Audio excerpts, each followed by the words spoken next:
It might help if I add myself to the stream. Duh. Susday. Hello. Soksbai. Chimipsua. Uh, Great to have you here.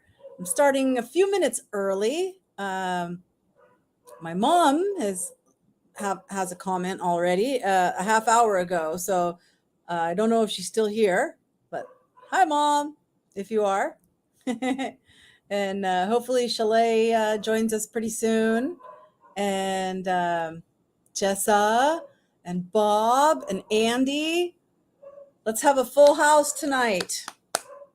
So while we're waiting, I'll get started on some Cambodian news stories. There's Chalet. Hello, hello, Chalet in the house.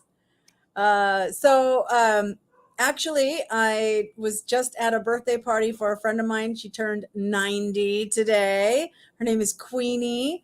She's from New Zealand. Her son owns a restaurant here in Phnom Penh called Happy Dumbrai, and which means happy elephant.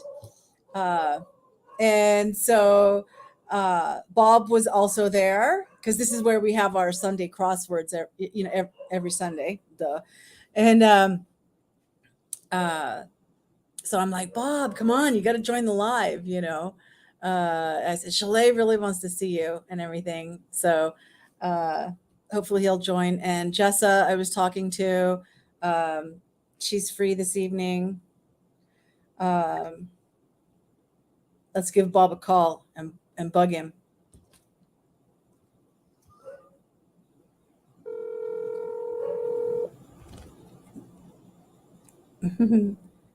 And we have Kitty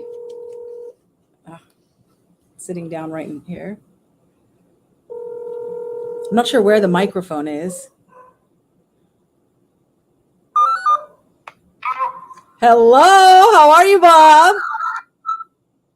I'm okay. Why are you calling me? I'm calling you to bug you to join my live. Okay. Yeah, it's time. Okay, you got the link. So, okay, see you in a minute. Yes. Okay, bye. Oh, well, he was saying something else. I don't know what else he was saying. And so there we go. We'll give Bob. So at least I knew he was awake because he was just at the birthday party. Got my peach tea today. All right. So yeah, let's go through some crazy and not crazy Cambodian news stories. So first, oh wait, gotta share. Would it help if I share my screen? We'll do it like this, so we still have me. Share the screen, share the entire screen, which will not have audio. Later, if we want to do audio, then we'll have to do a different setting. But this is just news stories. So, croc alert, warning given after fishermen net crocodiles. This is just a little crocodile. I think there's a picture of him holding it. There you go. It's not so big.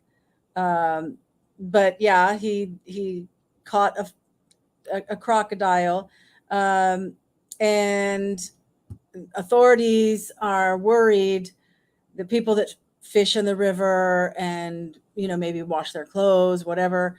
They say the crocodile is a wild animal. They don't know where it came from because there are people that have crocodile farms, for the skin or whatever, for meat and everything. And they're highly regulated and so that the crocodiles don't get out of their enclosures, which are built into the river. So they're searching and trying to maybe find out where it came from. And then, but they're warning people to be careful in the river. The milk's good. Oh, wait. Meow. Yeah. Do you see Chalet saying hello to you? You have a carnation instant breakfast. Oh my gosh. I haven't seen one of those in a long time. You bought it back in 2020 after all the fun began. Okay. It's probably expired. It's still good. Yeah, the milk's good. You have crocodiles in Florida. Yeah. Yeah. And I've seen, oh my gosh, like the lady was out walking her little dog and she got killed, right? She's because she tried to the crocodile got her dog and she fought the crocodile to let go of her dog, and then she got bit or taken into the water too. There was some video. Yeah. Okay. So that's the crocodiles. Meanwhile, we kind of have a bit of a national emergency kind of starting. They haven't really been talking about it a lot, but here, some floods are damaging homes and rice fields and roads across 4 provinces. So, Sahunuk, Preah Sahunuk, Kampot, Kokong, and Kep. So those are all the provinces along the coast. Yeah. Over the weekend, floods affected 2,280 homes. A total of 498 houses collapsed, and over 9,000 hectares of rice fields were also underwater, and almost 4,000 meter stretches of roads were destroyed. So they're, disaster management is helping out. They're urging people to take care. There were stories that I did not include of there was somebody at a campsite that one of the people got washed away. The other one survived. And they haven't found the person that got washed away. There's been cars that were trying to drive across roads that got washed away. Some got rescued, some not. Okay. Let's check. We had a gator out here in the canal, and I said to myself, oh, hell no. No kids are going to be dipping their feet in the water. For sure. Yeah. And that's such a nice little area where you live too. If anybody hasn't seen Chalet's videos, she's got some videos of the birds and dolphins and stuff. The education ministry is planning a new generation schools. They're going to fit out 3 schools. And they're going to be selected from the top 50 Cambodian public high schools across the country. And they're going to collaborate between public authorities and all stakeholders. That's an NGO term. The system is the new generation school system is going to depend on many factors, especially qualified professors, capable students, adequate school facilities, and family participation. They're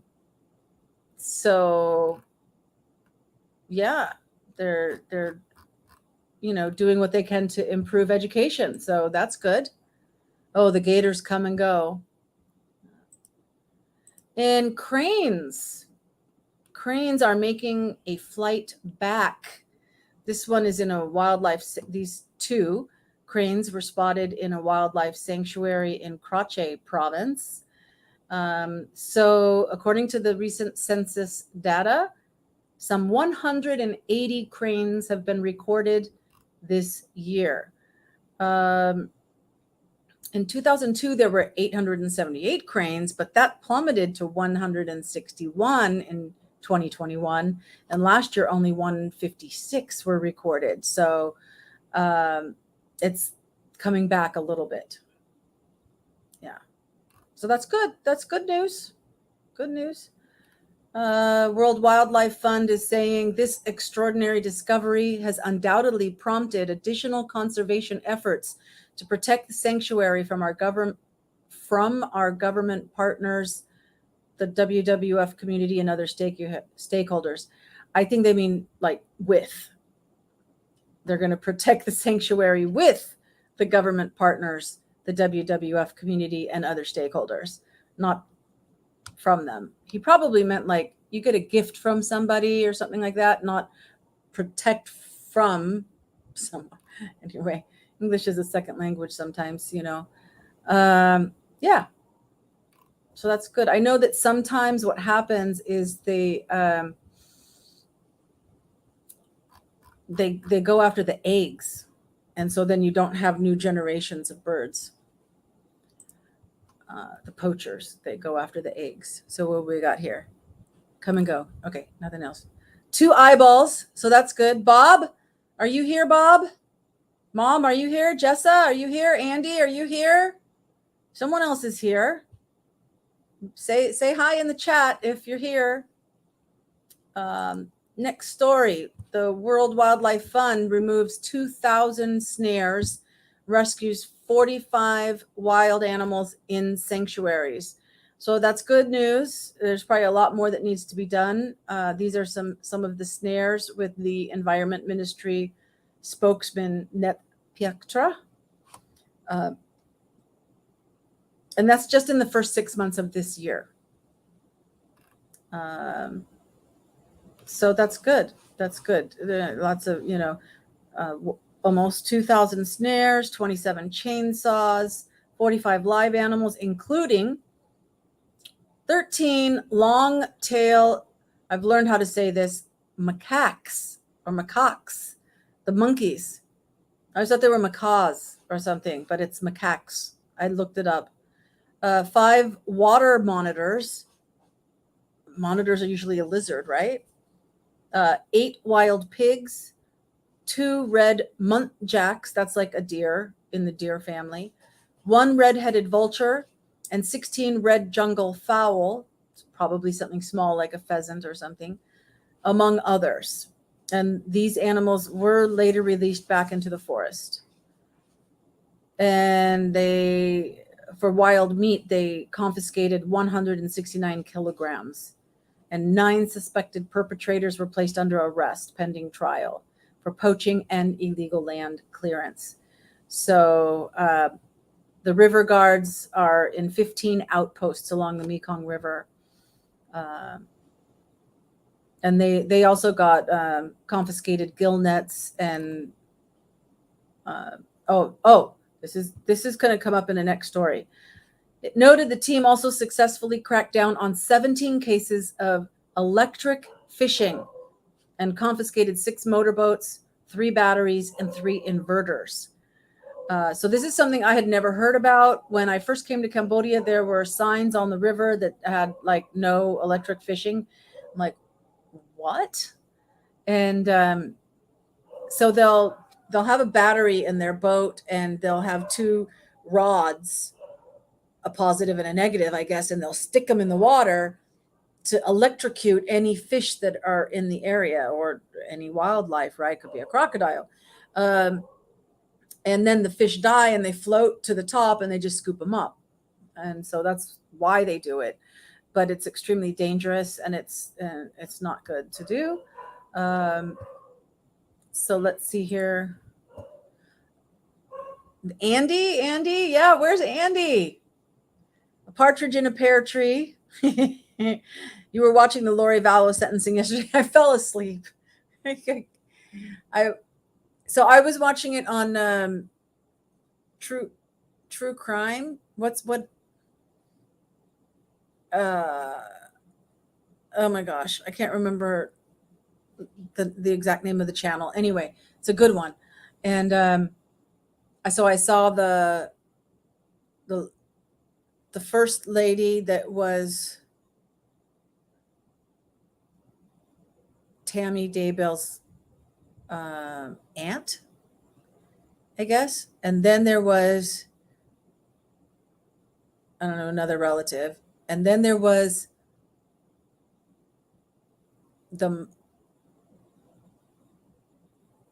what was it, Lori's mother or whatever, like the grand, because wasn't it JJ? Is that the boy's name? His grandmother or something, but there's like adoptions and things like biological grandmother or something. Law and Crime. I think I know that channel too. And then I fell asleep during the third victim impact statement. I mean, person speaking. So I didn't get to hear the written one, and I didn't get to hear her statement. But I'm sure that there's a replay out there. I can watch. Um, the grandma, yeah. Everyone made. I know. I was like holding back tears, but I think I mean, for me, it was like 11 o'clock at night or something by the time, like when I fell asleep. I had it playing on my phone, and normally, like I plug my phone in away from my bed to charge overnight, and but not near me while I'm sleeping. And so I had to like actually be in bed with it playing, and I just I nodded off. And the next thing I know, the judge was talking, but Lori hadn't talked yet, because they just finished the prosecutor, and then I think the defense was supposed to speak again, and then Lori at the very end. And so yeah, I'm interested to, because while I was awake and the people that I saw were speaking, she just looked like she was sitting there bored and disinterested, and with her back torn, the way she was sitting in her seat, her back was turned towards them speaking, and she was like looking at her other defense attorney with her back toward them, is what it looked like, because it was on my phone, and it had like the double screen. So you had the judge, but I noticed the judge kept looking over at her. Yeah, it was too late for me. Yeah, what did she say? That she was like, she was saying that everyone is so happy and busy in heaven and they love her. OMG. So friggin' psycho. Oh my God. So delusional. I'm sure she believes it too. She visits frequently to heaven and back, and everybody loves her.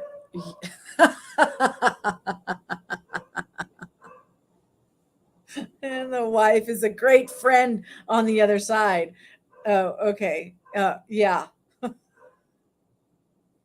Oh my God. The blood must have been boiling in all the victims to hear her went to say that. Oh my God. Unbelievable. All right. So what else have we got here? I just wanted to read this. 2 seriously injured in a Phnom Penh crane plunge. So a crane, part of a crane, not the bird, but like machinery, collapsed in central Phnom Penh yesterday. So it was at Deer Bakery here, like this. I'm not recognizing this. So here this is the crane here.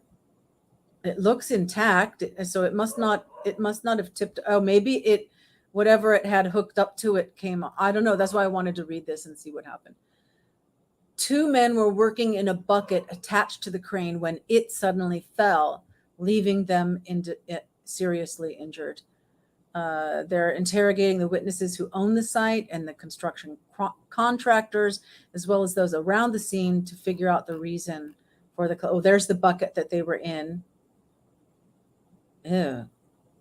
Yeah, that must not have been fun. Well, I wonder if this is one of the guys. His neck looks red, and they're putting someone else in the ambulance. Oh my God, were they like all the way up that high when they dropped? And here's the other guy. Deer Bakery. Ugh. Unbelievably ridiculous. Yeah, Lori is for sure. And so here, this is what we do to hoodlums. Teen hoodlums apologize to residents after stone throwing. And I'm wondering, I also, the next story here might be when they were arrested. And so these are the residents in the area that they were making life miserable for. So and look at this guy, he's laughing. He thinks it's funny, A group of young louts were forced to kneel down and apologize to residents whose lives had been made a misery by their antisocial behavior. Police detained the 12 youths after reports that the gang had targeted residents with stone throwing.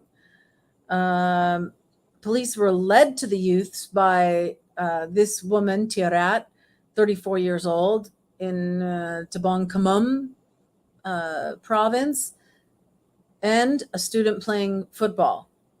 Okay. So the police inspector led the police force to the scene immediately, arrested a total of 12 gangsters and 6 motorbikes, and brought them to the police station for questioning and recording according to the procedure. They had to make an education. So what they do is, not everything has to go to court. Okay. And the term has been used for a long time, to re-educate people. They get re-educated. All right. And so here it says they made an education contract with the yobs. That's a typo. I'm sure it's supposed to be youths, who were then, and I hate youths plural, but whatever, who were then made to apologize to their victims.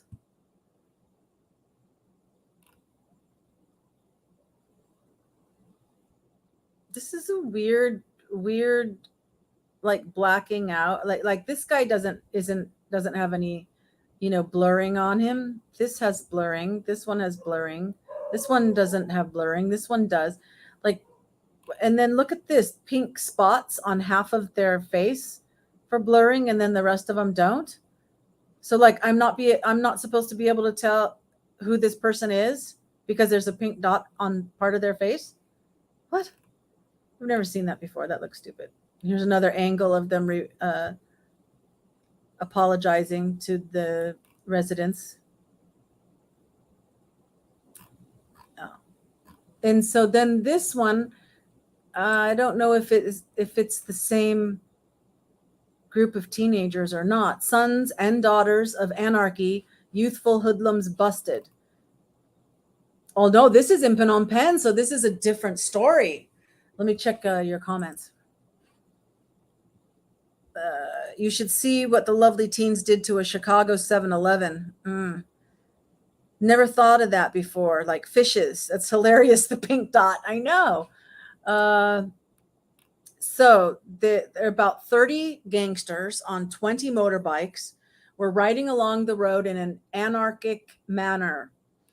The arrest took place at 10:10 p.m. on the 29th in the Bangkok Lake area along the concrete road. Okay. I don't even know if that is concrete. It might be asphalt.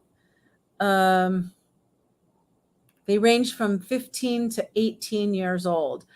After giving them a stern ticking off, the police allowed the group of ne'er-do-wells to return home after they promised to conform to the expectations of society. Oh, and by the way, arrest sometimes means just to stop them. But it's from the French, arrest means to stop. It doesn't always, like in America, arrest, if you get arrested, you're like taken to jail, pretty much. So of course, police do have the option of letting you off on your own recognizance. They can write you a ticket to appear in court, and you don't have to actually go to jail, and you could still be considered arrested because you've been charged with an offense or cited for an offense. The youth, we are screwed. I know. All around the world. It's not just America. It's not just Cambodia. It's all around. So, okay, here's the last one. So the man's death is not murder, but fish electrocution. So this is how the one I was telling you tied into the earlier story. And here you can see some of that equipment. That there's one of the rods. Authorities have stated that a man found dead in a pond was not murdered, but was instead killed by an improvised fish shocking device. The man's corpse was found in a pond in Prasat province on Saturday night. Look at this fold play. Now, foul play, no D, was initially suspected, but the presence of an improvised fish shocking device, excuse me, indicated that the man had died whilst, somebody British, whilst trying to electrocute fish. No period, which would also be called a full stop here. The victim was identified as a 55-year-old Cambodian man residing in the village where the incident took place. The corpse has been handed over to the family for a traditional ceremony. Yep. So it's dangerous to do. It's illegal to do. That's our news stories. Water and electric, no mix. Exactly. But some people, they just don't get it. So what are we going to ramble about tonight? There, we've got through our news stories. We still have 2 eyeballs. Bob, Andy, Jessa.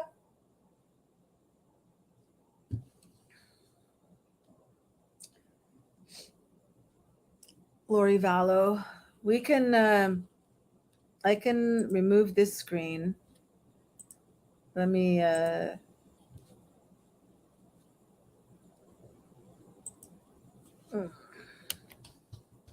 Lori Vallow.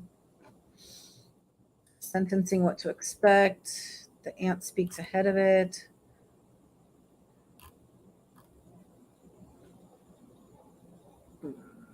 Oh, haven't we heard this one? This is probably why it's coming up. Psychic Reverend Donna Serafina. I'm not going to click on hers, but she's got the Lori Vallow speech at sentencing claims Jesse, Tylee, JJ, and Tammy are fine with it. Delusional. Let me check my history. I'm just going to get the tab ready and then I'll do it with audio.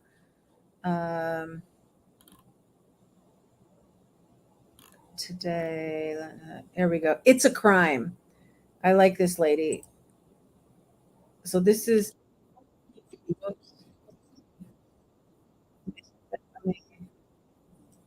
all right.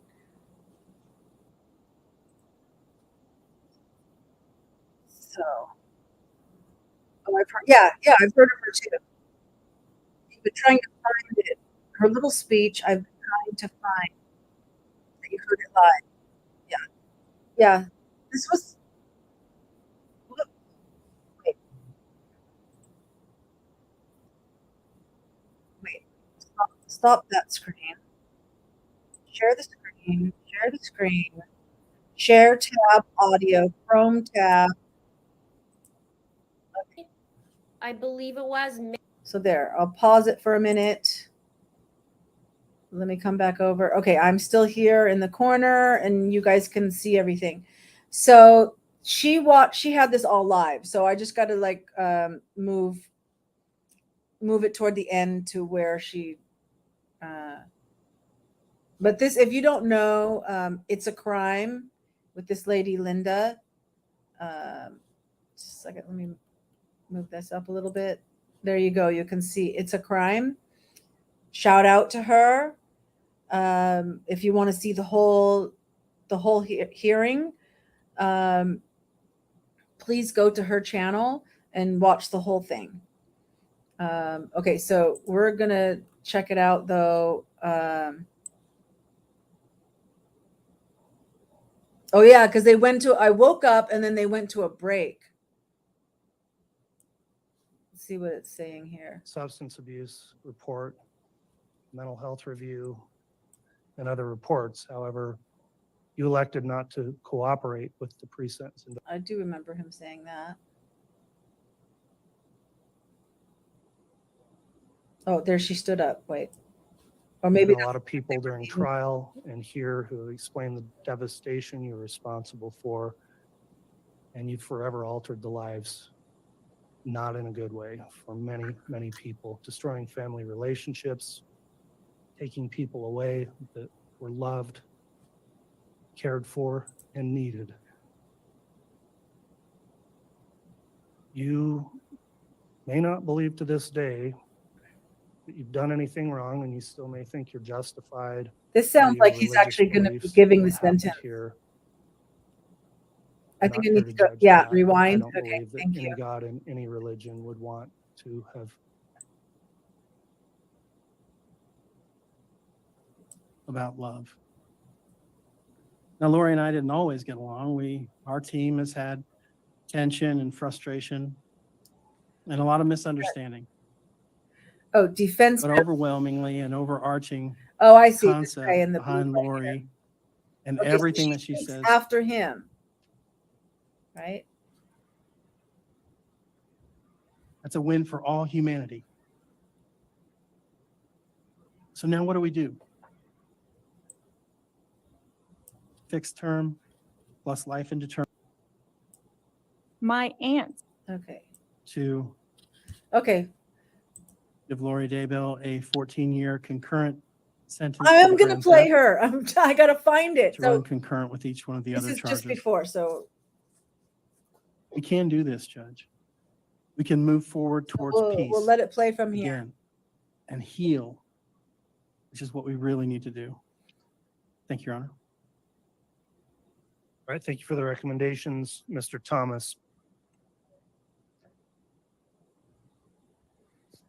All right, Ms. Vallow, before I impose sentence, if you choose, you may address the court. This is known as the right of allocution, which permits you to make a statement on your own behalf or present any information in mitigation of the punishment for the crimes you've You committed. can hear And okay? let me inquire at this time, do you wish to address this court? All right, very well, you may make your statement. Oh, here we go. If she's love, let's hear it.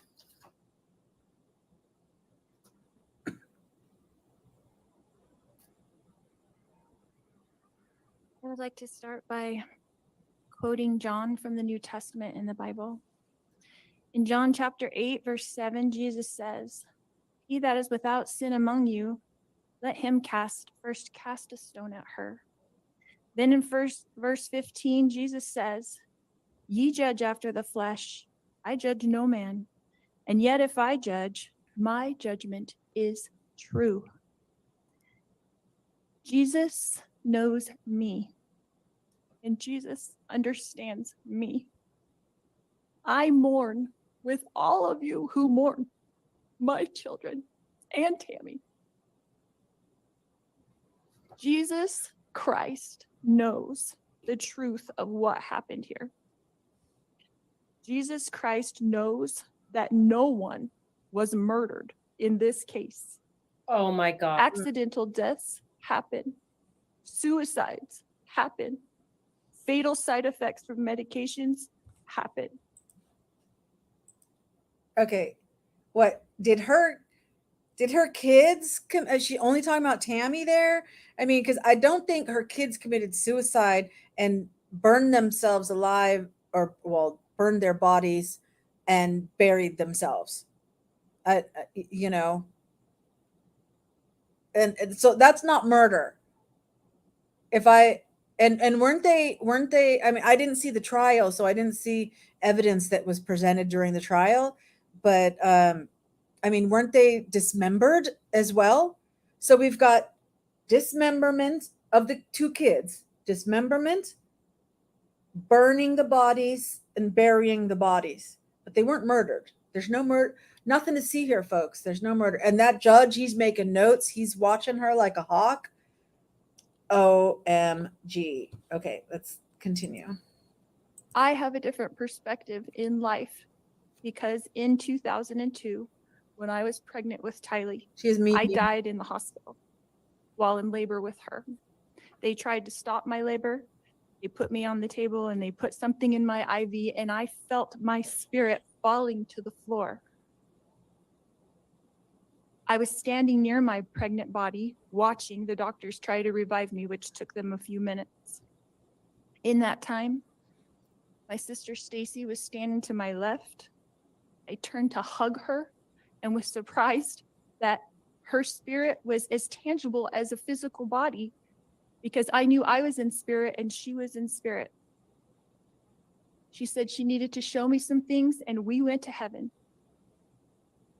I later returned to my body. Because of this experience, I have access to heaven and the spirit world.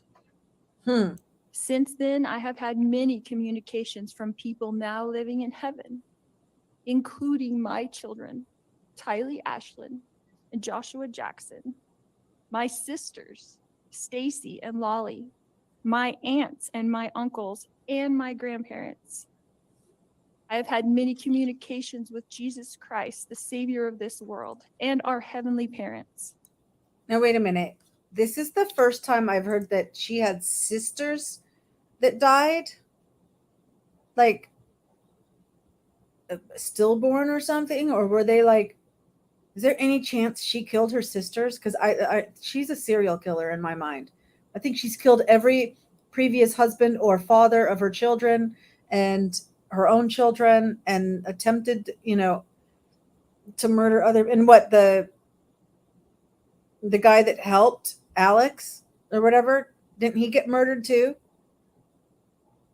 Or did he just die of a heart attack or something? And then her other son, I think that's who the written statement was her the older brother of her kids that were murdered. And didn't he say that there was an attempted murder on him as well? I mean, freaking serial killer.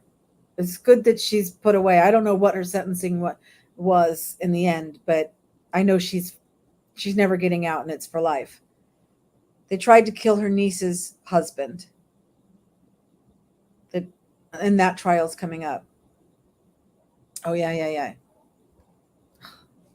Okay, let's keep listening to. She's friends with Tammy in now that she's got this spiritual gate opened. Yeah. Okay. I've had many angelic visitors have come and communicated with me and even manifested themselves to me. Because of these communications, I know for a fact that my children are happy and busy in the spirit world. Because of my communications with my friend Tammy Daybell, I know that she is also very happy and extremely busy. I have always mourned the loss of my loved ones, and I have lost many in this mortal. Wait. I've always mourned the loss. Excuse me. I mean, I don't know about all the other people that died, but while her kids were dead and buried and dismembered in her lover's backyard, they were in Florida getting married and having a great honeymoon and laughing and having fun. She wasn't mourning anything or she wasn't mourning anybody. You are right on here. I didn't even think of that. They need to go back and check everyone she's ever met. Like the judge said, it's very odd that she didn't do this before. Of course she did it before. She never got caught before. Yeah, my opinion, and which I'm entitled to. Okay, let's keep it going. Mortal world. However, I know them more than most people. I know where they are now and what they're doing. I know how wonderful heaven is, and I'm homesick for it every single day. I know we all lived in heaven before we were born on earth, and we were all adult spirits in the heavenly realm. We chose to come to earth as mortals. Heaven is more wonderful than you can possibly imagine. I do not fear death, but I look forward to it. I did not want to return to my body when I was out of it. Even though my son Colby, who I adored more than anything, was only 6 years old at the time, and I was about to give birth to this new baby girl that I wanted so badly.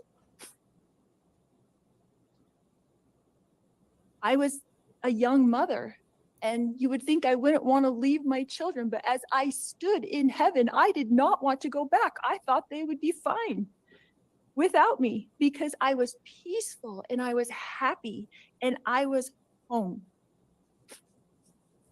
But then I was told by Jesus that I needed to go back and complete things that I had covenanted or promised to do before I was born. This caused me a lot of distress because I knew heaven was my real home and I only wanted to be there. I was free from pain, emotional and physical. But then I was shown how I would help my children and others in the future. So ultimately, I did agree to go back to my body. Wait. Kylie has visited. Okay. So, holy moly ravioli, as Chalet says. She's having this out of body experience, which is really sad because I think it may or may not have happened, right? I think out of body experiences can happen. All right. I think our soul exists in eternity outside of this flesh that we're in, which means before and after, but not in the way that she's talking about. And she gives it, she gives spirituality a bad name when she's talking like this because she's full of bullshit. All right. I don't think I'm going to get a strike for saying that.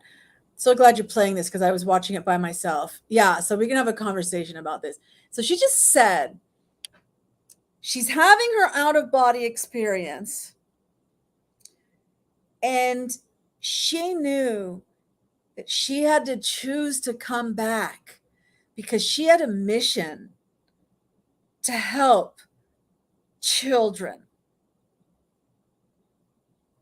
Did you hear that? Am I hearing that right? I mean, I should back it up just a little bit and see if that's what she said. Because if that's what she said,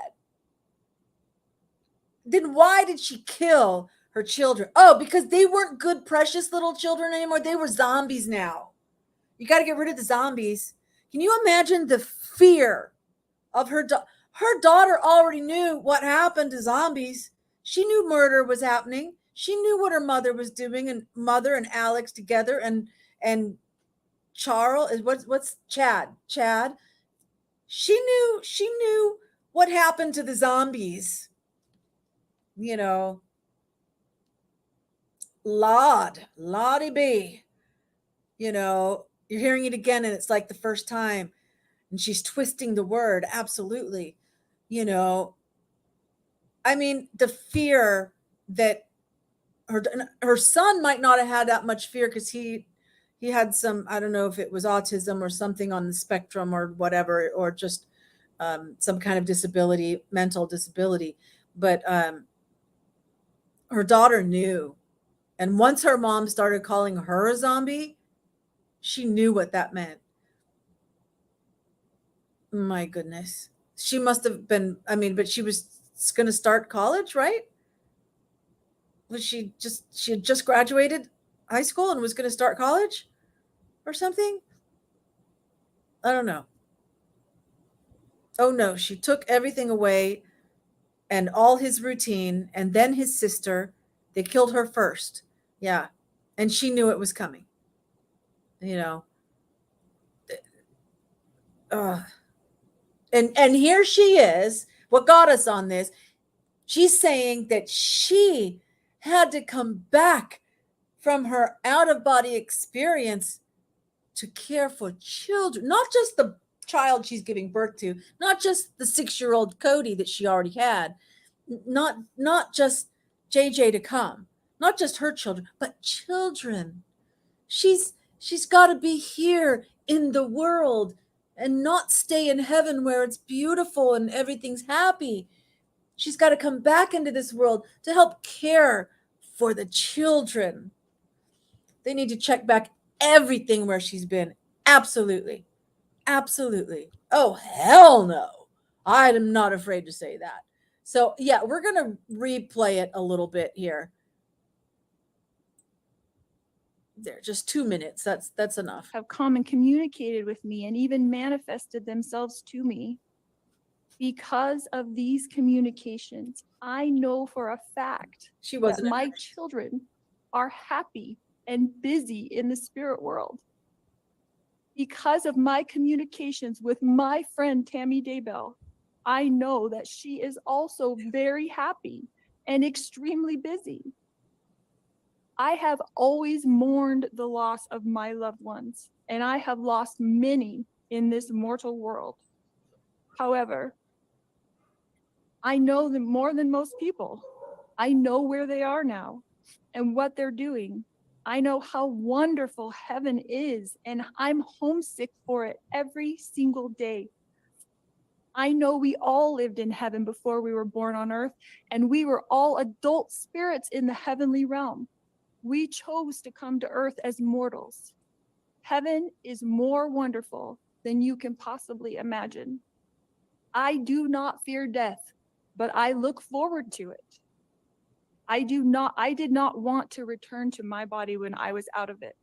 Even though my son Colby, who I adored more than anything, was only 6 years old at the time, and I was about to give birth to this new baby girl that I wanted so badly.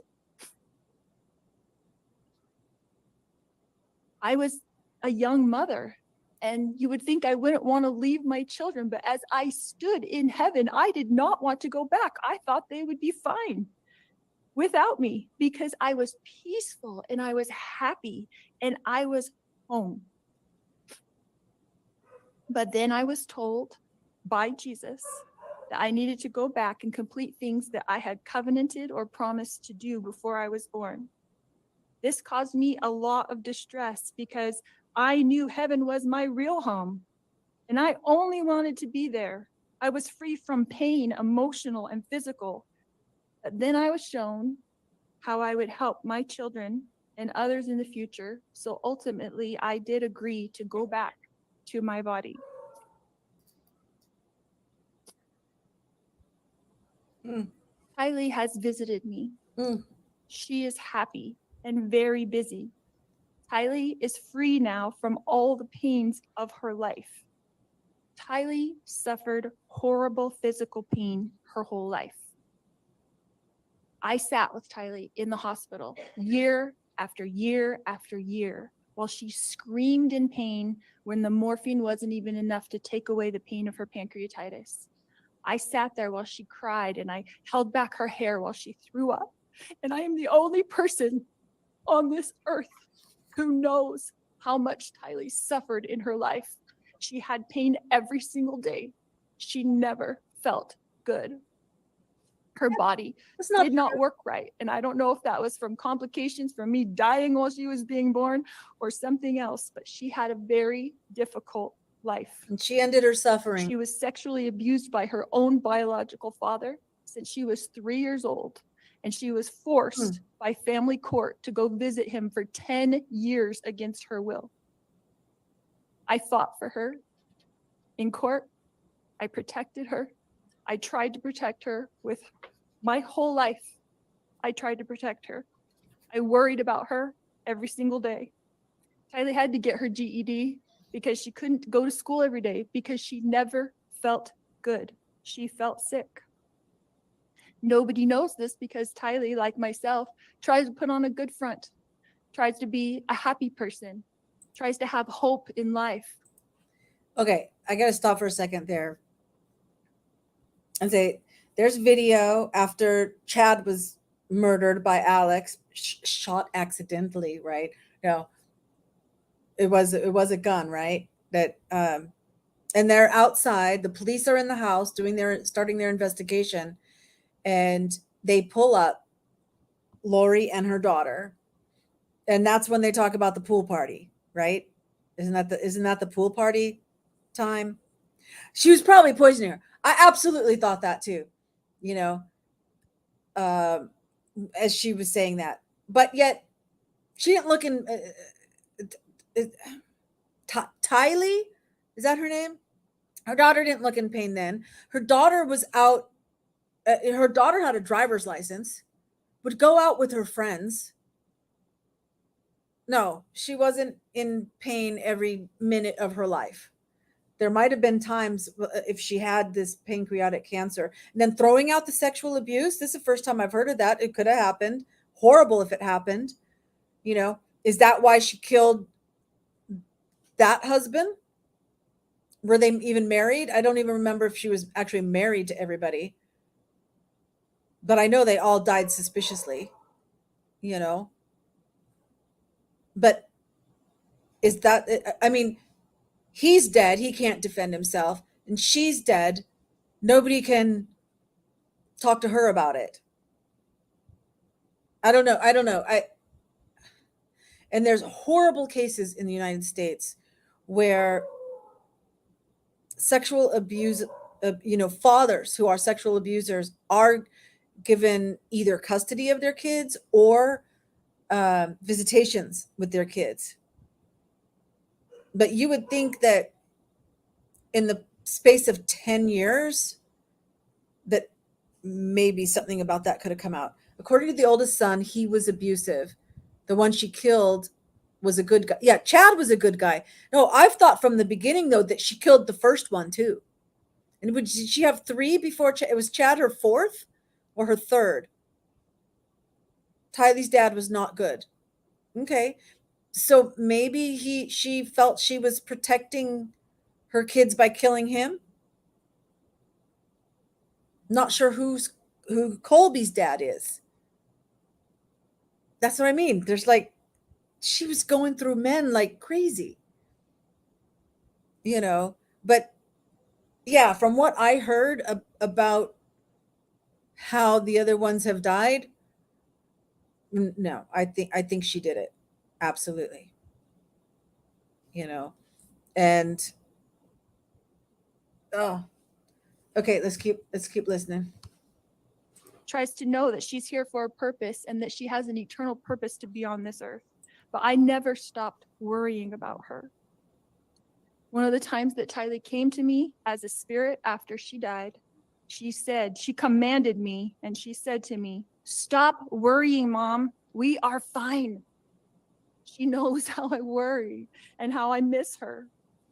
She never worried in a day of her life. She wasn't worrying in First Hawaii. time JJ visited me after he passed away, he put his arm around me and he said to me, "You didn't do anything wrong, Mom. I love you. And I know you loved me every minute of my life." Yeah. JJ, Joshua Jackson, was an adult spirit. And he was very, very tall when he put his arm around me. He is busy. He is engaged. He has jobs that he does there. And he is happy where he is. His life was short, but JJ's life was meaningful. JJ was a wonderful person and touched the lives of everyone. And I adored him every minute of his life. That's not true.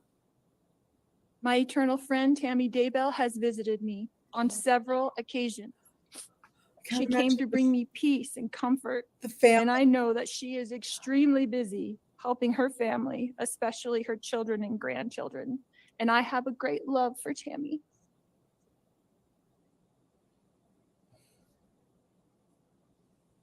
My beautiful children, Kylie Ashlyn and Joshua Jackson, rest safely this day in the arms of Jesus. My wonderful friend, Tammy Daybell, rests safely this day in the arms of Jesus. Tone of voice. And I look forward to the day when we are all reunited and I too will rest with them in the arms of my Jesus. Oh, no more crying. Oh, isn't that sweet? Oh. All right, Ms. Vallow, thank you for your comments to the court. Let me ask you at Kids are this time, standing Ms. by him. Vallow, are you fully satisfied with the representation you've received from your attorneys throughout this case? Okay, let's pause it there for a minute. Can you believe his kids are standing by him? Whose kids are standing by who? I don't know. I'm missing what you're talking about. And then we'll listen to the sentencing and see what the judge says. Because he was taking a lot of notes and he was like watching her a lot while the victims were giving their statements. Can you believe his kids are standing? Tammy's kids are standing by their father. Oh, that's why they were talking about it's ripped the family apart. Their actions have ripped the family apart. Tammy's parents and sisters, The adults are not, but the kids are. Oh, they can't be that brainwashed. Oh my goodness. Oh, and they're adult. Wait, most of his kids were what, or half what, he had like 6 kids or something. Half of them were adults and had kids have kids of their own, right? What what what craziness. Is it just because it's their dad? It's ridiculous and sick. Oh my god. I don't even, okay, that's a whole, we're not going to waste time on that. Okay, let's see what the judge, oh please judge, call her out on this baloney, this malarkey. Thank you.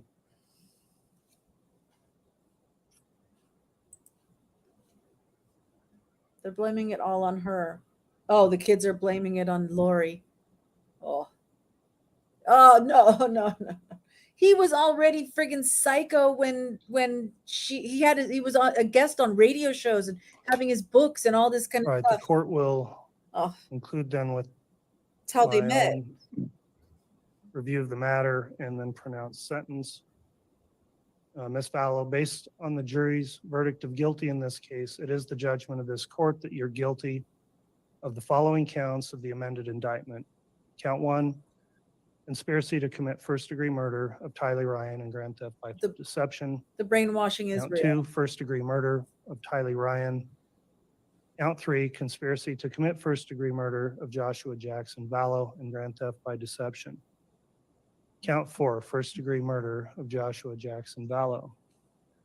Count 5, conspiracy to commit first-degree murder of Tammy Daybell. And count 7, grand theft. We carefully reviewed the record of this case, beginning with your prior criminal history.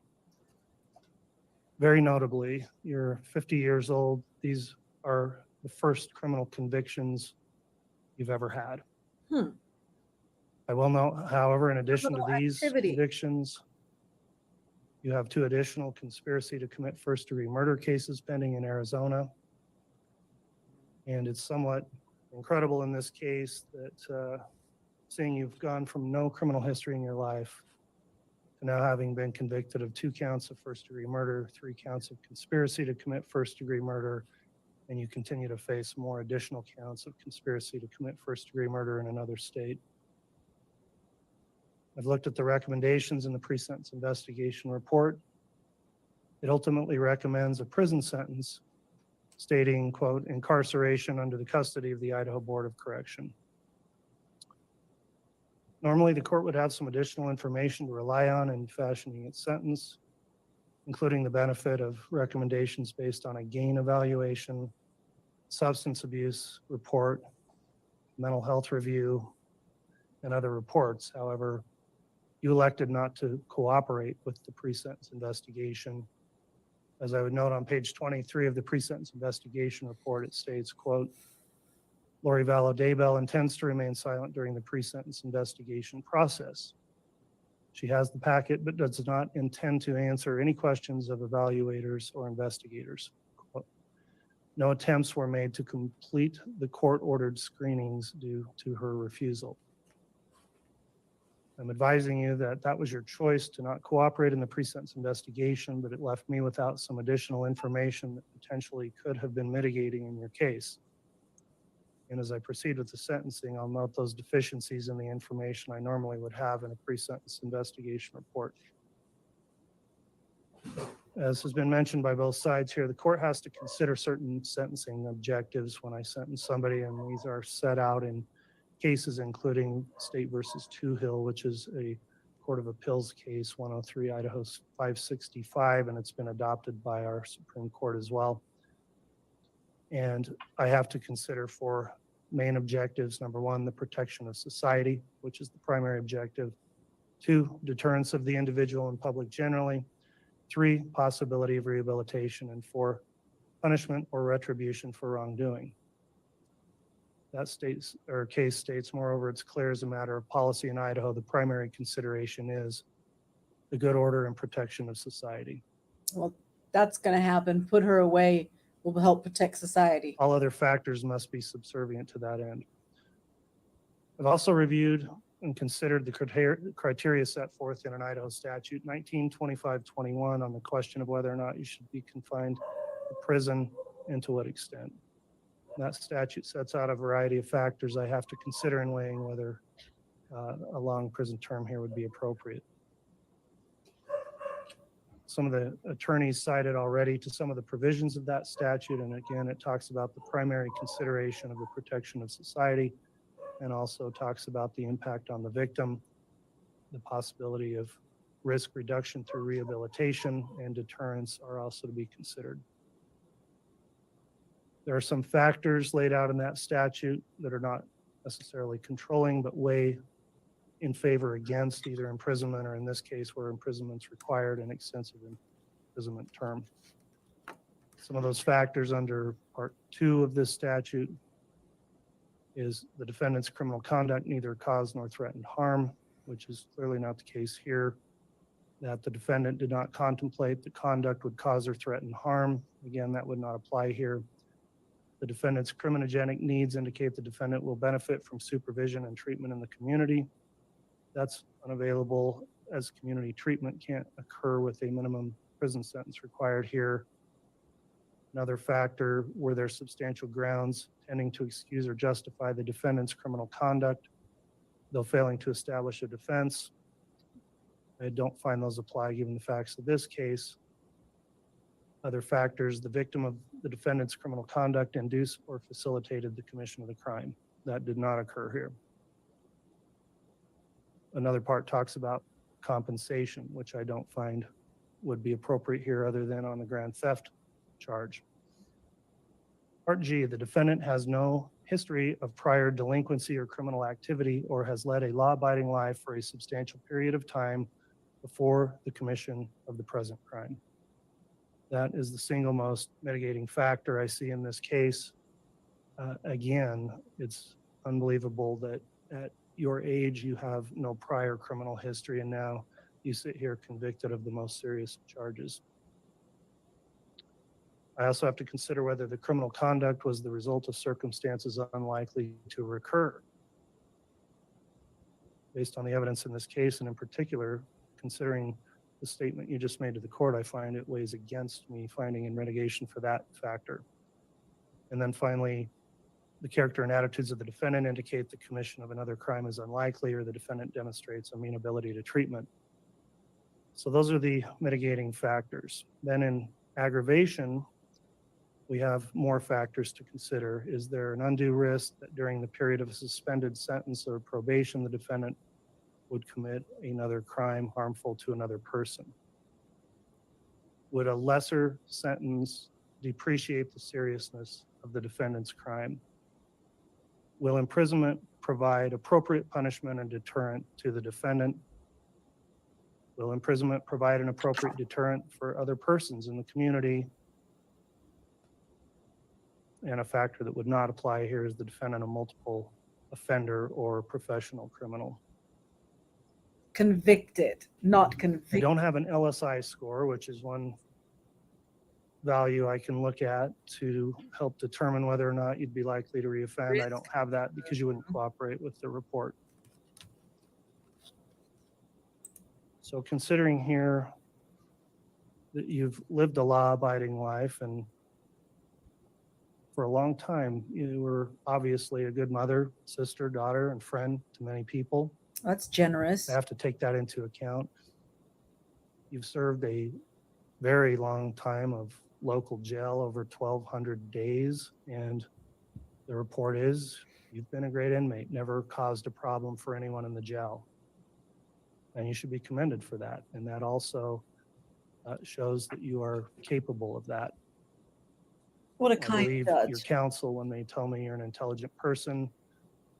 Up until all these events began to transpire, you've achieved goals in your life, you've done important things in your life.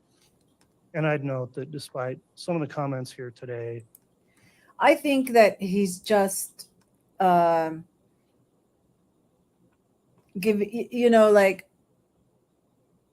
before you bring the hammer down, you recognize, I mean, let's not give anybody any chance in like appeal that he wasn't being fair. You know, he's showing he's fair, he's non-biased, he's recognizing the good things, but I'm still going to put you away.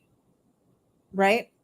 I mean, I hope that's where it's going. And so in fact, I don't know that he's, I'm not going to rewind it, but if I really wanted to dig, I would like look. Is he just saying like, okay, the jail reported that you did all the, your behavior's been good. The community, there's community records that you've participated and been good in the community, or whatever. Not that he believes it, but just that it's reported that way. Right? I mean, maybe. I don't believe that he believes.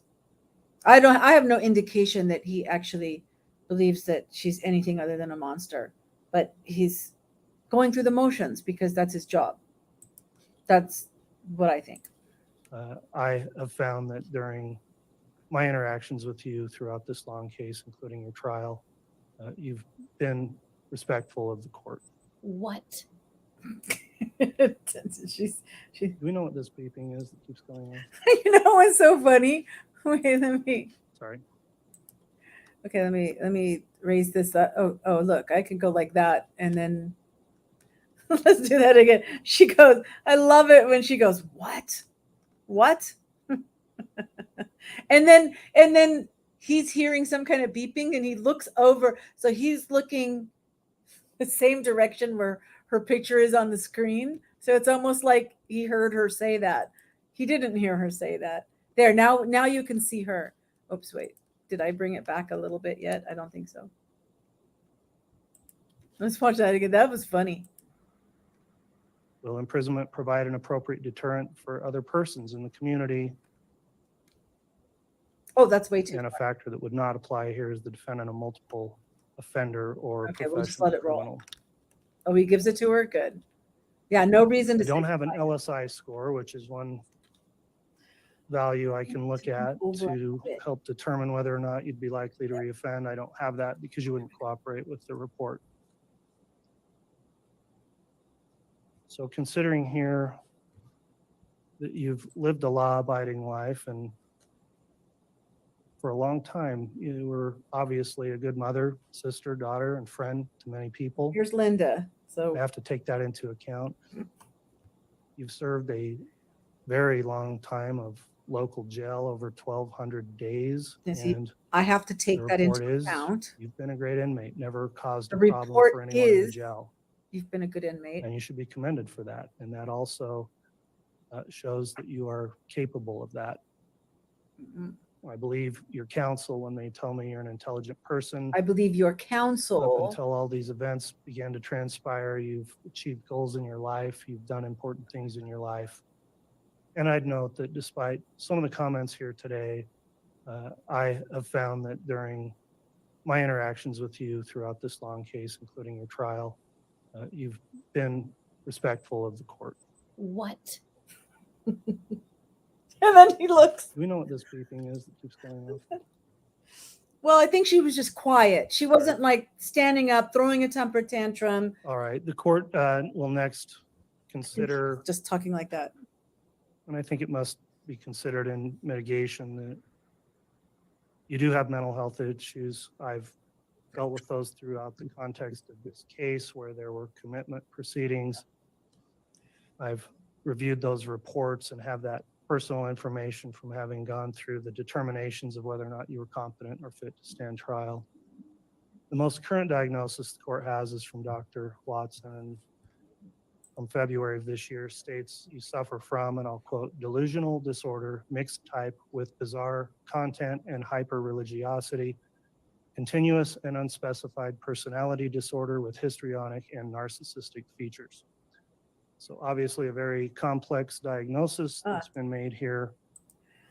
Earlier, before the court came, before the court started broadcasting, She came on like 30 minutes before it was due. She said, yeah, usually they start 10 to 15 minutes after the time they're supposed to start. She was spot on with that. And she was fighting back, calling Lori a narcissist. She goes, I'm not a professional. I can't, so I can't like say anything about her.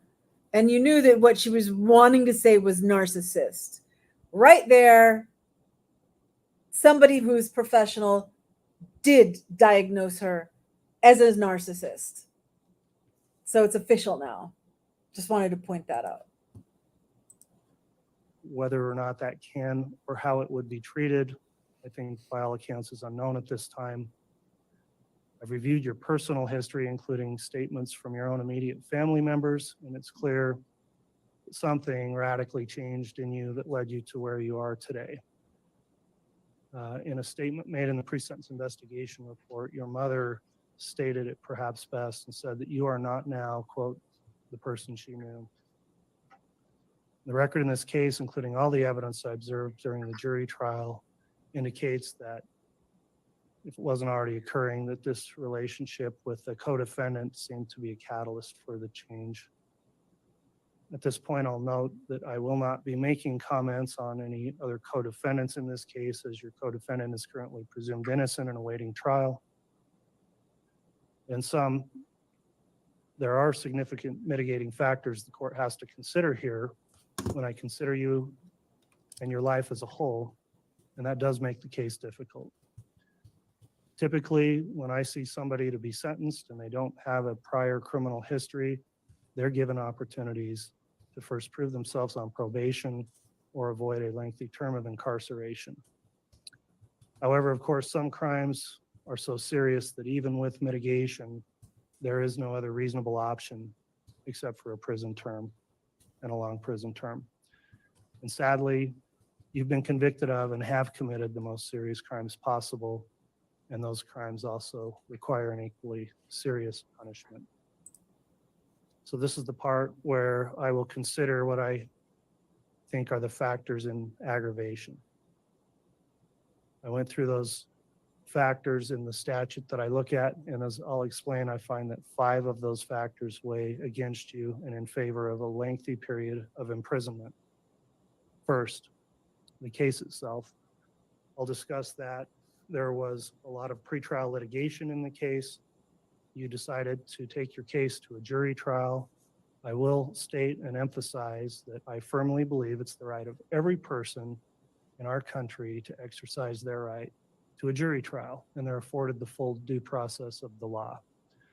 It's been somewhat disheartening to me to realize that there are many people who think that they can predetermine a case and somebody shouldn't be afforded their full rights of due process before they are convicted of a crime.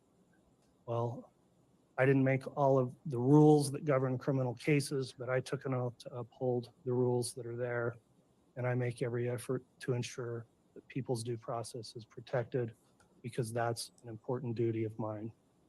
Everyone has a right to be presumed innocent, and everyone in a criminal case does have a right to a jury trial. Sometimes I feel like maybe too many cases settle, and there should be more trials because it's a right people are entitled to exercise.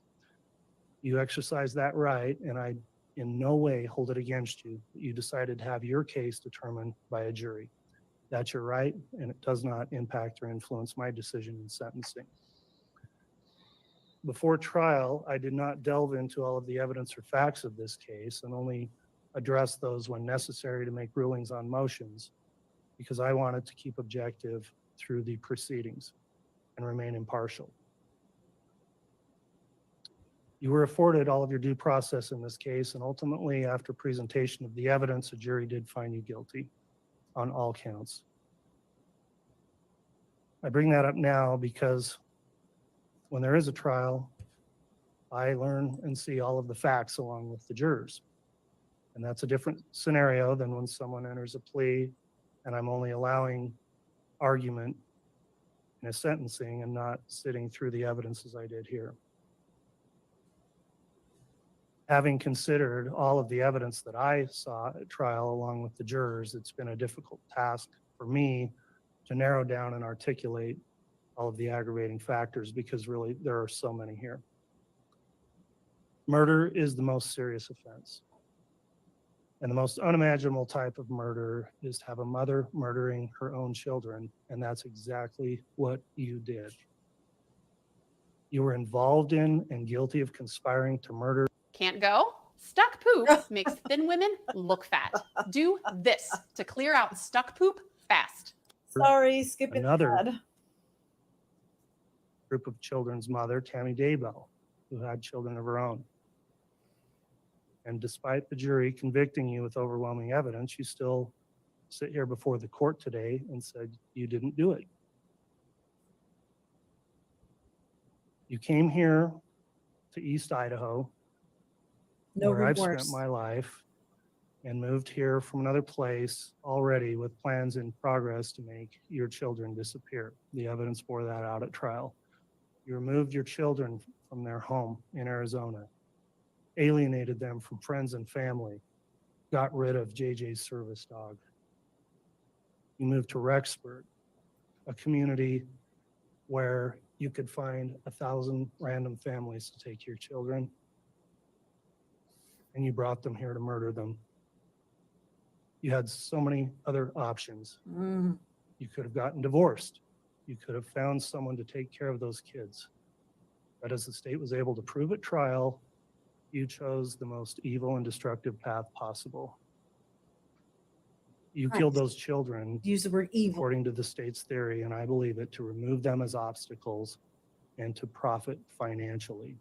Mhm. You justified all of this by going down a bizarre religious rabbit hole, and clearly you are still down there. While you were enjoying your new life in Hawaii, countless law enforcement officers, family members, and volunteers were searching for your children. I don't think to this day you have any remorse for the effort and heartache you caused for others who looked for your children when you knew No. where they were. No You knew reason. they were dead. No remorse. They were found dead, burned, mutilated, and dismembered, and buried like animals. After you knew they were dead, you collected public funded assistance payments meant for them, and that was blood money you kept for yourself. Ooh, And you that's can the grand theft charge you've been convicted of. hear the quiver in his voice. Your sister, your son talked to you, begged with you while you were in the jail during phone calls I heard at trial. And those were very sad and difficult calls to hear. And you didn't provide any assistance or comfort to them. During the trial, when the evidence came out about how these children were found and the state they were in, you wanted to be excused and not have to watch the evidence, and were fine to let all the other people in the courtroom, including the jurors, have to bear through that. However, I ruled that you did have to sit and watch Good. and see the result of your heinous crimes. The jurors in your case fulfilled their duty admirably.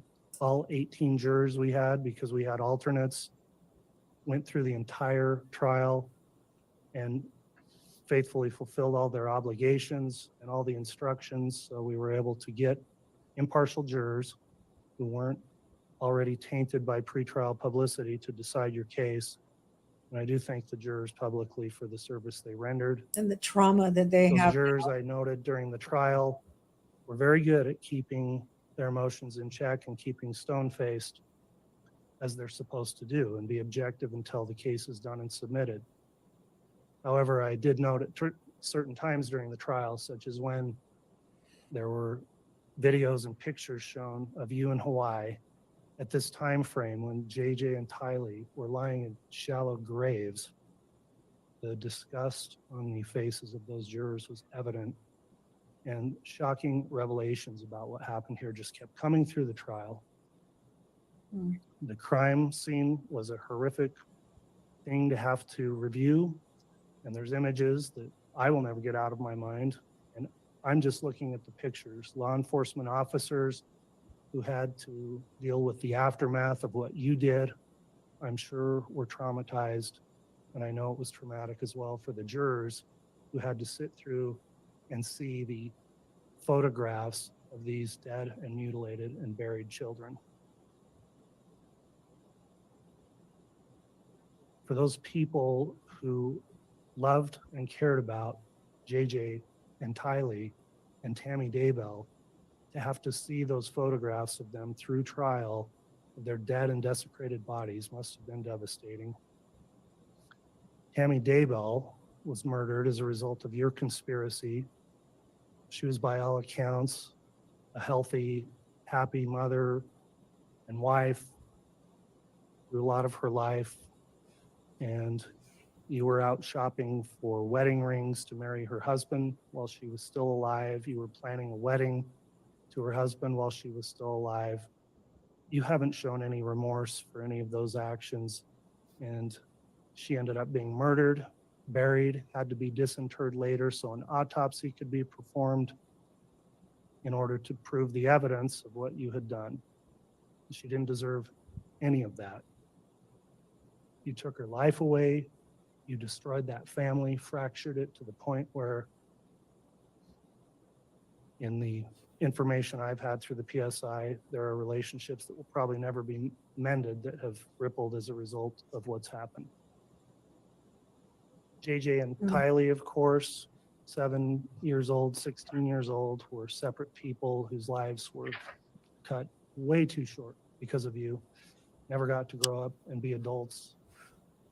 The family and friends who have provided their impact statements, of course, have stated it better than I could about who they were. And it is a loss for everyone that you took them away from this world. And it is the most shocking thing, really, I can imagine, is that a mother killed her own children and you simply have no remorse for it. Even sitting here today, there's no remorse for what you did. After all of this evidence through trial, you haven't shown any remorse. You haven't said you're sorry. You haven't done anything to seek leniency from this court. There's been a lot of people during trial and here who have explained the devastation you're responsible for, and you've forever altered the lives, not in a good way, for many, many people, destroying family relationships, taking people away that were loved, cared for, and needed. You may not believe to this day that you've done anything wrong, and you still may think you're justified by your religious beliefs for what happened here. I'm not here to judge that, but I don't believe that any God in any religion would want to have this happen, what happened here. And your crimes are heinous and egregious, and that alone can constitute a major aggravating factor that requires me to impose serious length of incarceration.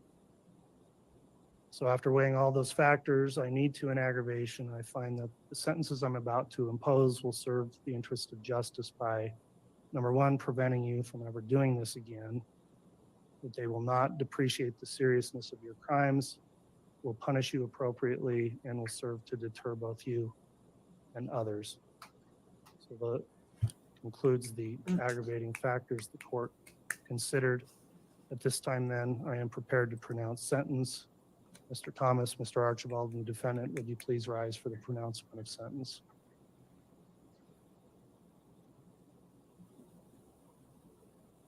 Based on all the relevant circumstances, including the evidence and recommendations presented in court today, it's the judgment of this court. Ms. Vallow, you'll be sentenced as follows. Well, first note, I'm going to take up the counts out of order as I want to address the substantive murder sentences first. So on count 2, the charge you were convicted of, the first degree murder of Tylee Ryan, you are sentenced to the custody of the State Board of Corrections to serve the maximum allowed sentence of fixed determinate term of life imprisonment with no possibility of parole. On count 4, the charge of the first-degree murder of Joshua Jackson Vallow. You are sentenced to the custody of the State Board of Corrections to serve the maximum allowed sentence, a fixed, determinate life imprisonment sentence with no possibility of parole. I'll next address the 3 conspiracy counts you've been convicted of. And note, under Idaho Code 18-1701, the punishment for those crimes is the same as the underlying offenses you combined to commit. One of the offenses you combined to commit was first-degree murder, so those may be punishable also by imprisonment for life. So that would make 5 life sentences. When I look at what the appropriate sentences should be for the conspiracy charges, at first I wondered if they should be as long of a term or serious as the substantive murder charges. However, what I've concluded is that these conspiracy convictions merit the same grave punishment for several reasons. First, the conspiracies in which you engaged in have had far-reaching impacts on many people besides the deceased victims. And with what the court's heard, I am convinced that the conspiracy charges also merit the same serious sentence. So on count 1, the conspiracy to commit first-degree murder of Tylee Ryan and grand theft by deception, you're sentenced to the custody of the State Board of Corrections to serve the maximum allowed sentence, a fixed, determinate term of life imprisonment with no possibility of parole. Count 3, the conspiracy to commit first-degree murder of Joshua Jackson Vallow and grand theft by deception, you're sentenced to the custody of the State Board of Corrections to serve the maximum allowed sentence, a fixed, determinate term of life imprisonment with no possibility of parole. And on count 5, the conspiracy to commit the first-degree murder of Tammy Daybell, you're sentenced to the custody of the State Board of Corrections to serve the maximum allowed sentence, a fixed, determinate term of life imprisonment with no possibility of parole. Finally, the court will address count 7, which is the charge of grand theft. And that charge, court is going to sentence you to a fixed, determinate term of 5 years of prison, followed by an indeterminate term of 5 years of prison for a total 10-year term of imprisonment on the grand theft. Court will next consider whether sentences should be imposed consecutively or concurrently.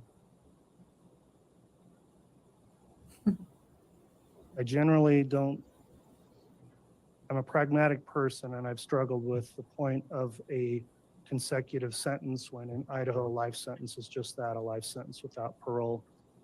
And I've thought it through.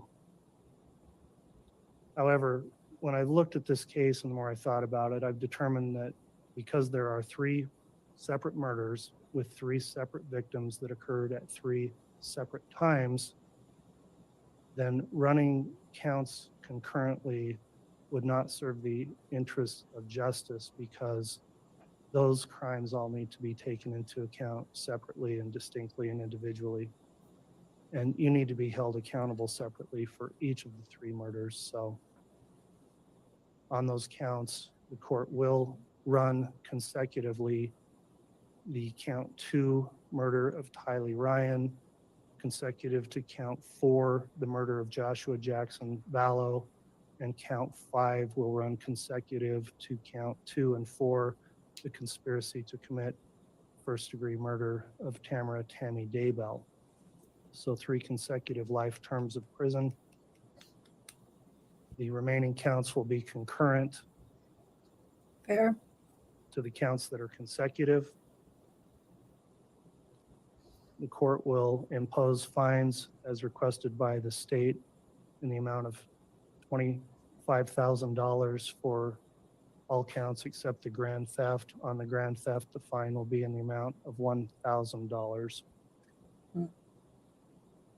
The court will assess the civil penalty that was requested, and I find it's appropriate under Idaho Code 195307 of $5,000 per victim on each of the 3 victims as a civil penalty.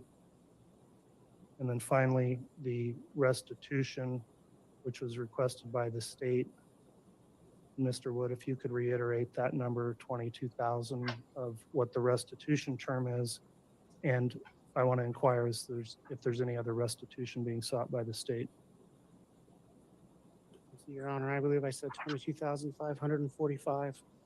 And the state would ask for an additional 30 days to submit any further restitution for the victims, living victims who have been deemed as such by this court.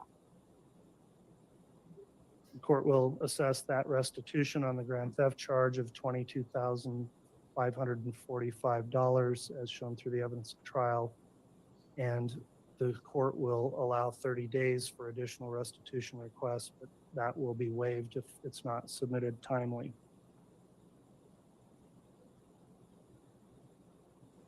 Then does she have a bank account somewhere? That'll conclude the court's sentencing on Who's the paying the charges. lawyers? Mr. Thomas, do you have any questions on the sentence? No, Your Honor, thank you.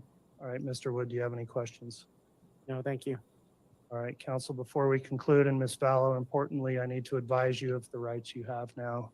You do have the right to appeal to the Idaho Supreme Court Okay. from this judgment of conviction, and you have a right to be represented by an attorney if you appeal. So she just You're also walks advised out, if you right? can't afford an attorney, an attorney will be appointed for you at public expense, and you only have 42 We wanna days see her to leave. file an appeal.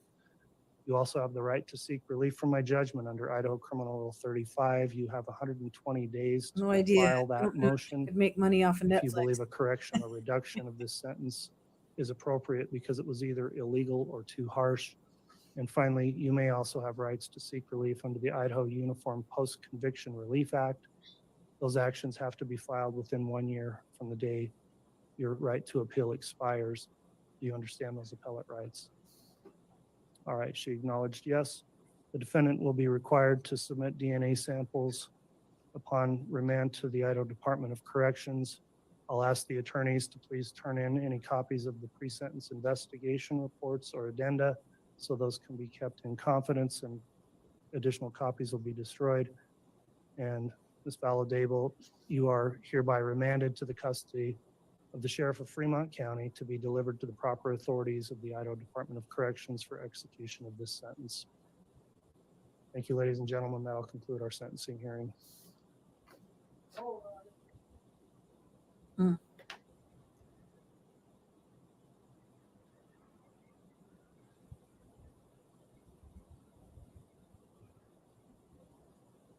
So that's it?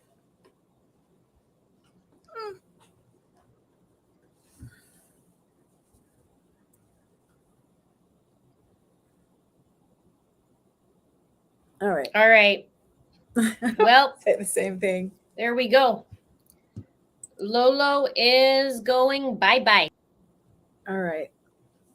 Bye-bye. She'll be back in court again. Yeah, about Chad. Down in Arizona. I think it was, not Chad. Sorry. Chad's the one that's Charles. About Charles. I apologize. I said that wrong. Who was shot in his own house. That he was kind of, God, he was so kind. You know, they were already divorced. He was letting them live in his house. He was working at a job in Texas. The house was in Arizona. He was working at a job in Texas. She went and cleaned everything out of another property or something. I don't remember all the it's because of what, it's been 2 years now, right? God, this must have happened before COVID, because it must have been that long ago. Was it? Wow.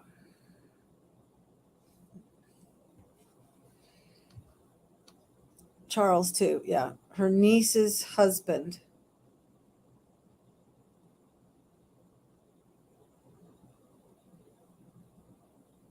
So the trial is for her niece's husband. And so the police in Arizona for Charles haven't got their act together to actually bring charges against her.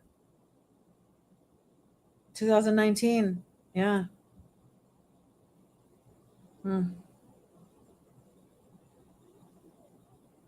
So Lori's going to go to her happy place since she can go be in and visit heaven regularly now, because she had her out of body experience while giving birth, and now she has unlimited access to heaven to go and visit it, and she can play with her kids and chat with Tammy and just have a good time. Those prison walls don't mean anything. She can go be in her happy place, and she's not going to hurt anybody else. It looks like that's no skin off of her teeth. Yeah. But really, I think that her and Chad getting together were just, like I said, it just took it. They fed off of each. He was already psycho. She was already psycho. And the two of them together just like, boom, they just went super psycho. You know, that's what I think happened. That's just my opinion. I mean, I wasn't there. I don't know. But I did live in Utah for a while, and parts of Idaho. I mean, I didn't live in Idaho, but parts of Idaho are like an extension of Utah as far as the religious community, and what the communities are like, and so I understand the culture, I guess is what I'm saying, because I've lived in that culture. I wasn't LDS, but I've lived in, in Utah culture, which is completely unique to the rest of the country. You don't know how unique it is until you're there. I mean, you can go visit Zion National Park. You're not going to see the community. You know, the demons had a party for sure. Just evil. But I mean, I don't remember all the details about all her exes, married or not married, but her exes. But I remember thinking right off, oh no, it's fishy. It's so fishy. She's got it down to an art, to a science by the time Charles, by the time they did Charles. Just evil. And then what was up with Alex marrying somebody else? Like, I don't know. That was weird. And then he gets killed. I don't even remember how Alex died, but he was like her friggin' bodyguard. And in the LDS church, they have these like mafia type people that they're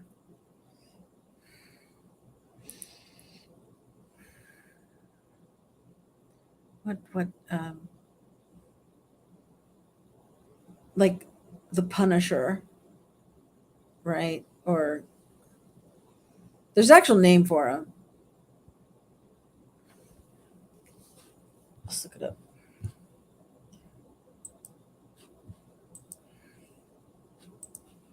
I mean, Google one. Mercenaries. Ooh, Porter Rockwell. Ooh, there's. So let me share it. Share the screen. Share the screen. Just sharing the tab. It says here the Danites were a fraternal organization founded by the Latter-day Saint members in 1838, and while they were still in Missouri. And then Porter Rockwell, I remember hearing about him, nicknamed the Old Port and the Destroying Angel of Mormondom. See, the Destroying Angel.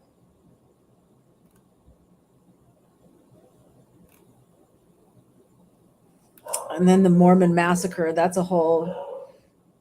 happened right just outside of Cedar City.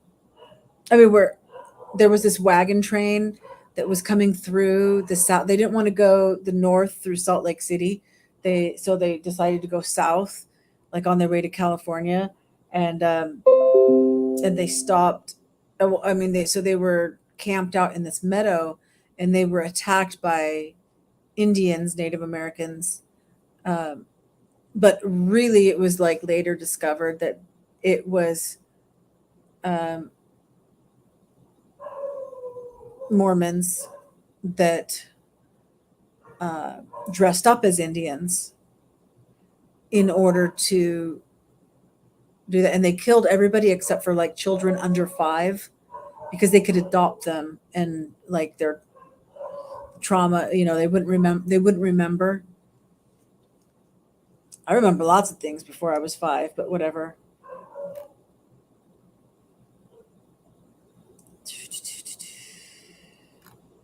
So the Mormon destroying angels. The destroying angel of Mormondom, Porter Rockwell, figure of the Wild West, lawman of the Utah Territory, the avenging angels,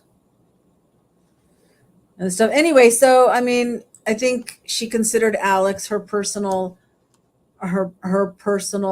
destroying angel. Yeah. Sneaky, how awful. I can remember before the age of 5, that's for sure. Yeah. I need to write my book that about my childhood. It has an amazing name for the title. I don't want to say it. I don't want to like give it away. But I love the title of the book, and I've written a few chapters, and I've done like an outline, and as far as not and the outline's not, it's just topics. I've made a list of topics, like bullet points, and so like entertainment. So as a child in the 1970s, what did we do for entertainment? And then maybe I have some notes about, we played board games, and we played with Legos, and we played with Lincoln Logs and Tinker Toys and Easy Bake Oven and thing, right? And then health and medicine. So like when we got bit by mosquitoes, we didn't have Benadryl. So what did we do? We had the calamine lotion that we put on, and you had pink spots all over. We put the calamine with a cotton ball, and you had all these like pink dots. Mud pies. Yeah, make mud pies, So I've got all these like bullet points. All I got to do is just write stories about stuff, just write. And I've written the introduction, the preface and the introduction.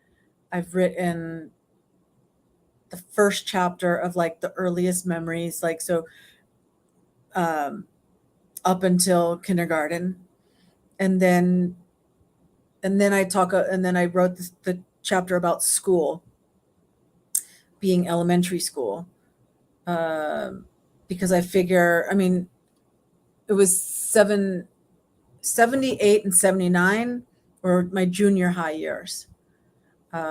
So that's like a different transition. And so if I'm not sure, I'll write everything else. And if the book's long enough, then I don't, I would leave that for later, or if I want to add it in, then I will. But as far as that particular chapter, it was like K through 6 elementary school. Yeah. So I should like, I mean, when I sit down and write, I write quickly, especially with everything like outline, mapped out already. I just have to, okay, write about this. Okay, write about that. And it just flows. And the style of writing, I know, I already know it's good. Not in a delusional, narcissistic way, but just, it's like, I didn't know how good a writer I was until I went to a community college and took a couple of courses, and like we had to like share each other's papers or something, or whatever, or grade each other's papers, on some assignments. And I started to see that like other people didn't write like me. I thought everybody wrote like me, you know. So that's when I decided to go back to school to get a journalism degree. And or shortly after that community course, because what happened with the community course, and I was always writing like letters to the editor, letters to my congressman, you know, things that, you know, writing was something I just did. And one of the publishers in the area of newspapers saw my letters to the editor and offered me a job writing as a reporter, as an assignment reporter, getting assigned, go cover this, go cover that, as well as having my own, column,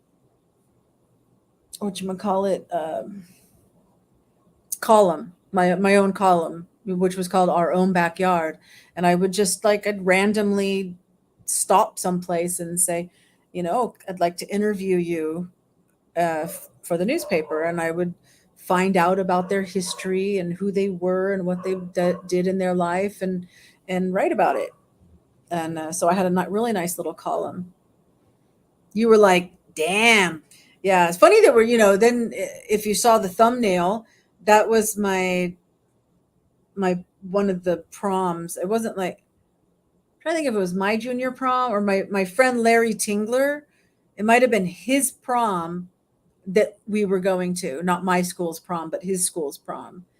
I think I was 16 at the time. I think I was I think it was his junior prom and I was a sophomore.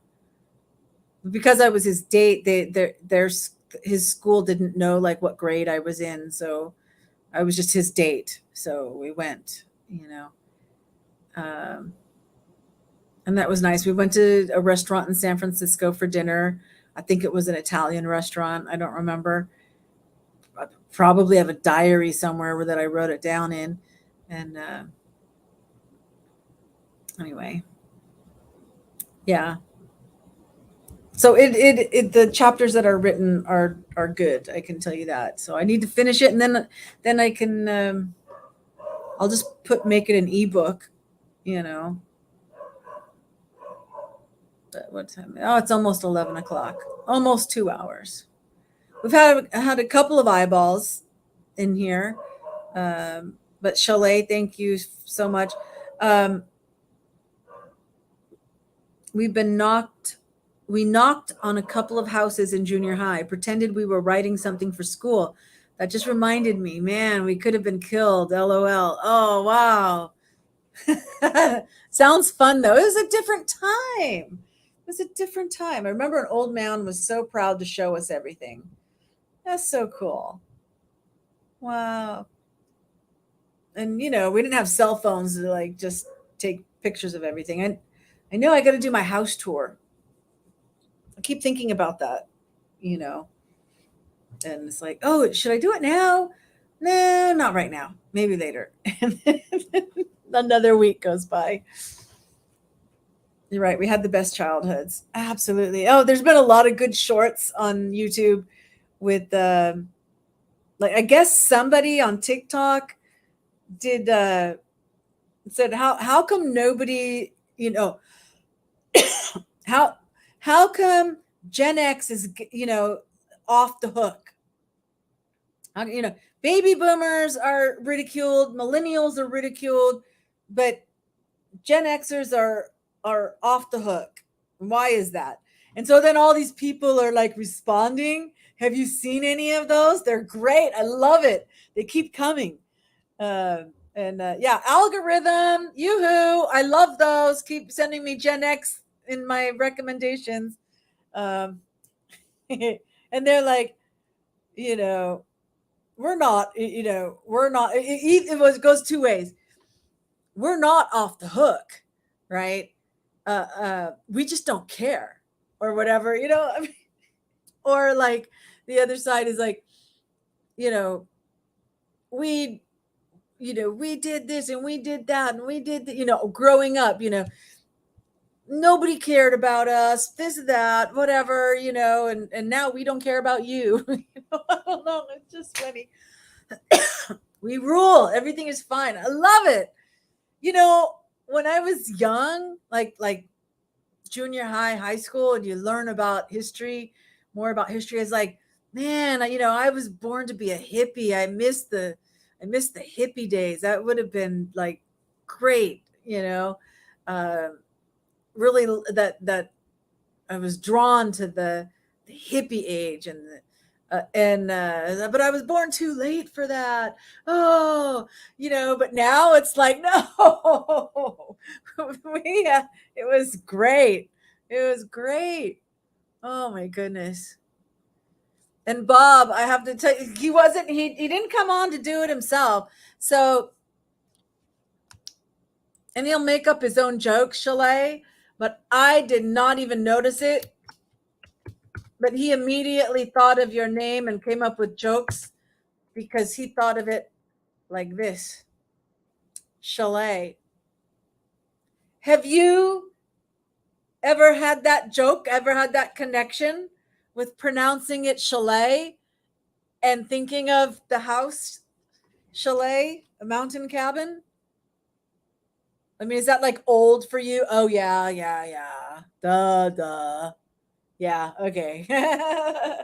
I totally missed that connection until he said it. And I was like, oh, you're right. It is pronounced like that.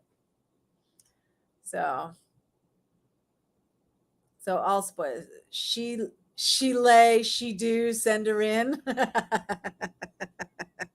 I always get marry him. For marry him. Or Robin Hood, Maid Marian. But that was like Maid Marian with an N. So yeah, that's part of growing up too. And you know what? We're not traumatized by it. We don't have to have years of therapy for it. Yeah, there was some bullying and stuff. And there's like bad bullying that should never happen to anybody, but we didn't get all freaked out about everything's fine. Where's that from? Everything's fine. That sounds like that was like in a movie or something. Everything's fine. Or was it you? Was it you? There was something, and we were saying, was it Mabel? Was it Mabel? And we were saying, oh, you should get a T-shirt that says that everything's fine. I don't know. It's just what you say. Okay. Yep. And it is. So, yep. And I'm going to get a good night's sleep because I was like, last night's sleep was weird because I was trying to stay awake and just nodded off and then like woke up and then went back to sleep again, and then it's kind of an up and down kind of thing, right? So I need a good night's sleep, have a good day of work tomorrow, had a good day today, good day yesterday, every day. I love work. It doesn't matter what's happening. So, and speaking of work, and my friend Jessa, who, unless she joined silently, nobody cried. There's some of those shorts about that kind of stuff too. And like, stop crying or I'll give you a reason to cry. I hated that. But we all heard that, didn't we? It's like all our parents read from the same book or something. I don't know. Anyway, I want to pray for Jessa. She got some news today that I can't share, but it's making her life rough. And she's like the sweetest person. And we never said we were bored. Never. There was always something to do. So we want to pray for Jessa. We'll pray for Andy, pray for Mabel. We can even say a quick prayer for Bob, and for each of us. So, dear Heavenly Father, thank you so much for this time that we have together every week. It just really blesses my soul. And I thank all of those who join and who want to join. And we lift up Mabel for her continued recovery, and we hope that she's going to be able to be interactive with us soon. And we pray for Andy and Chalet and for all the pets. And Lord, I want to lift up especially Jessa, because she's got a trial that she's going through right now. And we just pray that you open new doors for her and just bless her life and give her encouragement to get through these times right now for better things. And lift up my mom and Bob, who I don't know if they popped in or not, but just, just ask that you touch them wherever they have need. And just watch over us this next week and till we come back again. In Jesus' name, amen. All right. Just go clean your room. Yeah. Too bad my mom's not in here. She could help with that stuff. Yeah. Go clean your room. What about chores? I hope I have that in my notes for my book. Chores. Did you have a chore of raking the shag rug? Raking the shag rug. There you go. Raking the shag rug. That's how you do it. Let's look at this one. That was my chore. Every day I had to rake the rug before my mom came home from work. That's like the same. We had gold. We had a gold color, just like that.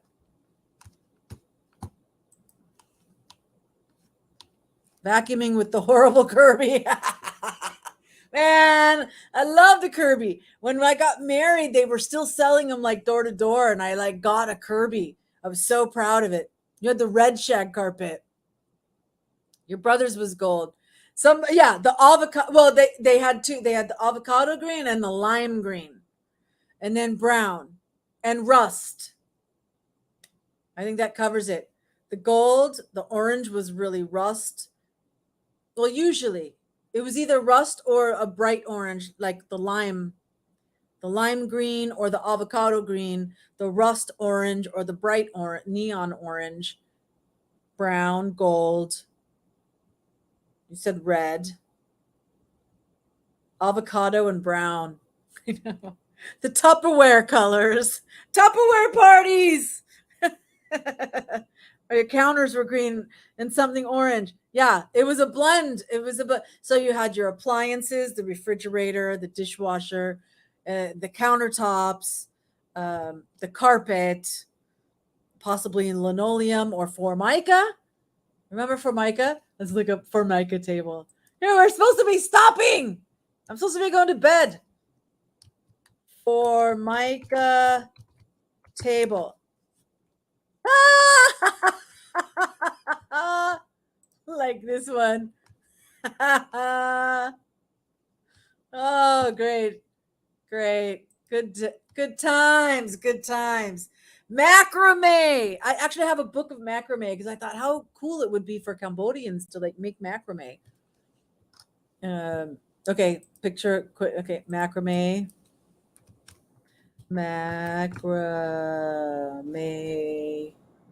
Wall hanging. There you go. Macrame. Definitely did the macrame. Did you ever do the decoupage? Deco.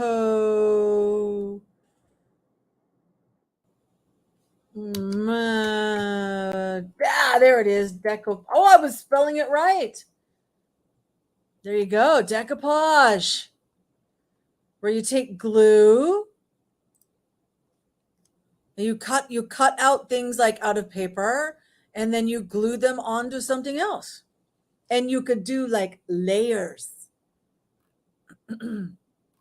Or something with layers. So how about I'd go decoupage Layers. There you go. See? Do layers. Did layers. Did like these shadow box things. Always did these shadow, but they had like sections, you know.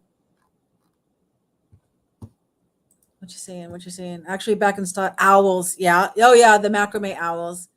It's cool. All righty. So that we're gonna end it, or we're gonna go on forever.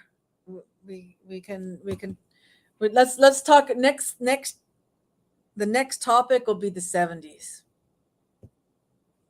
Okay. So I love you, and I look forward to seeing you next week, and I hope we can have some more people and have fun and ramble and nighty night. Yes, and you have a good day. Watch out for crocodiles or alligators in your case. Okay. Love you.